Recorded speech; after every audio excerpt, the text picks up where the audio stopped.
चलिए, तो स्टूडेंट पिछली कक्षा में आपने भारत में दलीय व्यवस्था के कुछ क्वेश्चंस को देखा था।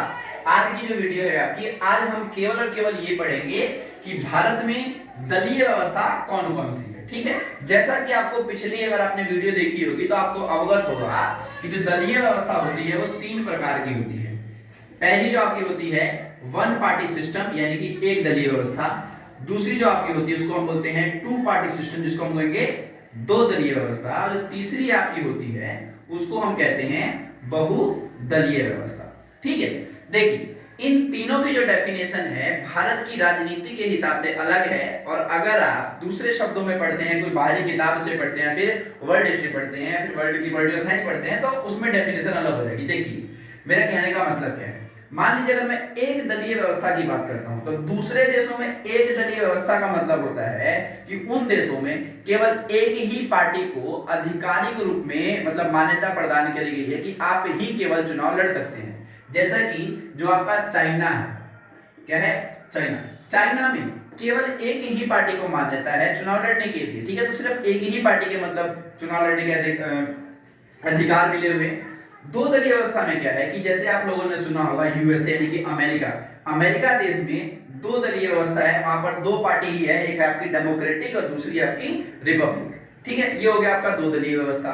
तीसरी है आपकी बहुदलीय व्यवस्था, ये जो आपकी है वो इंडिया में है।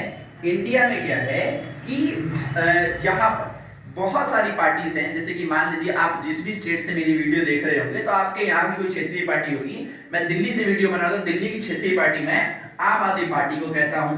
ठीक है, आम आदमी पार्टी, बीजेपी, कांग्रेस, ऐसे करके तमाम बहुत सारी पार्टियां हैं। तो उस व्यवस्था को हम कहते हैं बहुदलीय व्यवस्था। समझ गए कहने का मतलब। अब देखिए भारत की राजनीति में इन तीनों की डेफिनेशन चेंज हो जाएगी, आज हमें वही पढ़ना है। तो देखिए आपने 1952 से लेकर के 1952 से लेकर के 52 के बाद 57, 57 से 62, 62 से लेके 67 और 67 के बाद 71, ये 5 आम चुनाव पड़े होंगे। और इन 5 आम चुनाव में केवल एक ही पार्टी का आपने डोमिनेंस देखा था, जो कौन सी थी? कांग्रेस पार्टी थी। ठीक है, तो यहां पर आपको क्या समझ आ रहा है कि भारत की राजनीति में केवल एक ही पार्टी का डोमिनेंस है, एक ही पार्टी बार बार सरकार बना रही है। तो यहां पर कौन सी व्यवस्था चल रही है? एक दलीय व्यवस्था चल रही है। ठीक है, अब आज की वीडियो में मैं आपको बताऊंगा दो दलीय व्यवस्था क्या होती है। चलिए तो शुरू करते हैं इस वीडियो को। तो भारत में दो दलीय जो व्यवस्था थी, कौन सी व्यवस्था? दो दलीय व्यवस्था, जिसको हम कहेंगे टू पार्टी सिस्टम।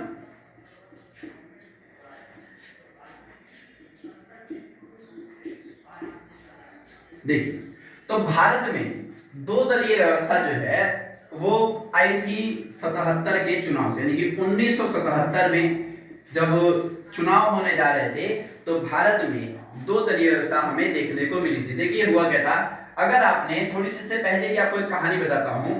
भारत में 1975 के साल में 1975 के साल में आपातकाल लगाया गया था। ठीक है, क्या लगाया गया था? आपातकाल, जिसको हम कहते हैं इमरजेंसी। तो भारत में आपातकाल लगा था, और ये जो आपातकाल है किसके शासनकाल में लगा था? कांग्रेस के शासनकाल में लगा था। तो कांग्रेस के शासनकाल में भारत में आपातकाल लगा था, और आपातकाल में बहुत सारी मतलब ऐसी चीजें भी हुई थी जो असंवैधानिक थी। तो उन सभी असंवैधानिक चीजों को लेकर के विपक्ष जो था वो कांग्रेस पार्टी पर हमलावर था कि कांग्रेस पार्टी ने आपातकाल के दौरान गलत गलत चीजें करी, असंवैधानिक चीजों की मान्यता दी। इस तरीके को लेकर के विपक्ष ने बहुत बड़ा मुद्दा बनाया था।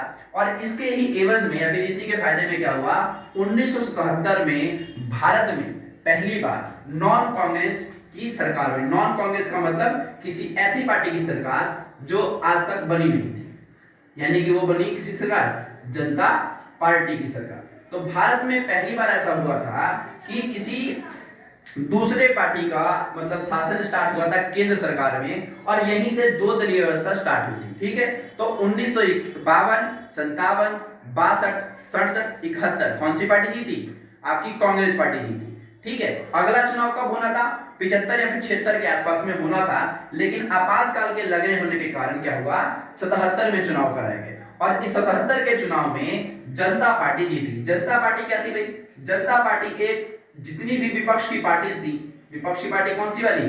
जो कांग्रेस के अलावा सभी की सभी पार्टियां आपस में मिल गई थी, ठीक है, वही सभी विपक्षी पार्टियां हैं और इन सभी पार्टियों ने मिलकर के ही मतलब चुनाव लड़ा था और 77 में आपातकाल को मुद्दा बना करके भारत की राजनीति में एक नया मोड़ दिया और 77 की जो चुनाव हुए उसमें जनता पार्टी की सरकार बनाई गई और यहीं से माना जाता है कि भारत में दो दलीय व्यवस्था शुरू से हो गई, ठीक है। तो देखिए 77 के चुनाव हुए, जनता पार्टी को बहुमत मिला और हाँ, जो आपकी कांग्रेस पार्टी थी, कौन सी पार्टी? कांग्रेस पार्टी, इसको मात्र 154 सीटें मिली थी।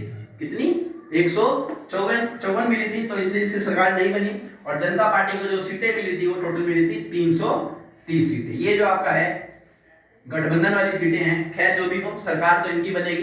तो सरकार इनकी बन गई। जनता पार्टी में बहुत तमाम बड़े बड़े नेता थे जिनका आपने पहले भी नाम सुना था, जैसे कि मैंने आपको बताया होगा कि 1962 में, सॉरी 64 में किसकी मृत्यु हुई थी? नेहरू जी की मृत्यु हुई थी। तो नेहरू जी की मृत्यु जब हुई थी तो बात ये चली थी कि आखिर अब राजनीतिक उत्तराधिकार किसको बनाया जाए। तो उस समय दो नाम प्रस्तावित किए गए थे।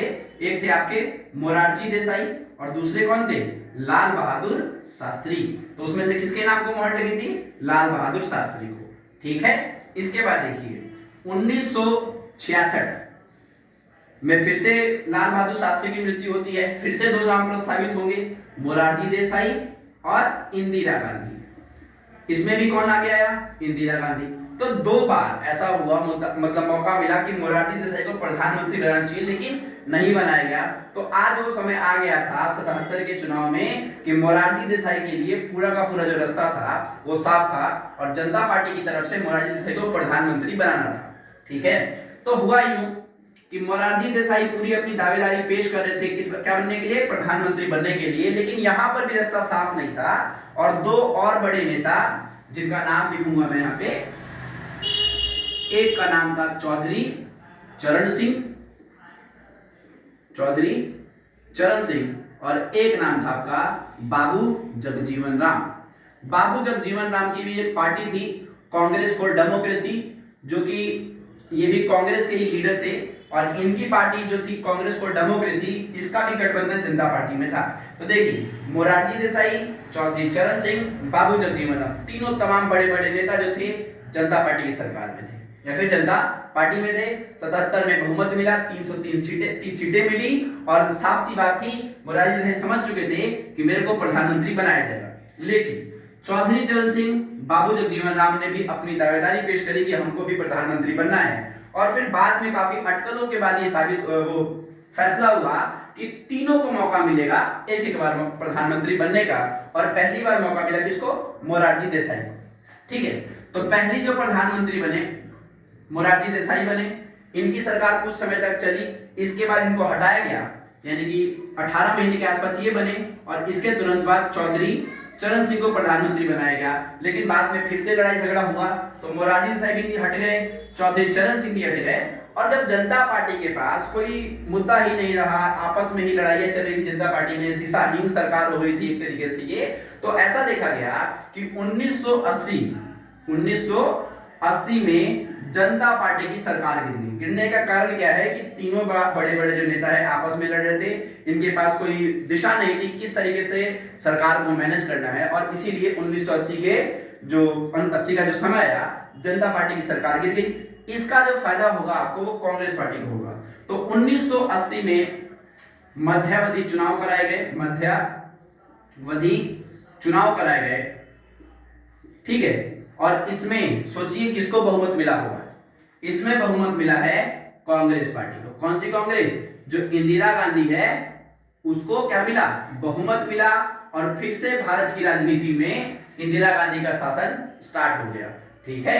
तो ये था आपका भारत के समक्ष दो दलीय व्यवस्था, जिसमें आपने देखा कि 77 में एक ऐसी पार्टी आती है जो कांग्रेस नहीं है, कोई दूसरी पार्टी है, और यहीं से ऐसा माना जाता है कि भारत में दो दलीय व्यवस्था का शासन स्टार्ट हो गया है, ठीक है। मिलते हैं फिर अगली वीडियो में आते हैं जिसमें हम पता करेंगे जो आपका बहुदलीय व्यवस्था है वो कब से कब तक चली थी, ठीक है। तब तक के लिए धन्यवाद।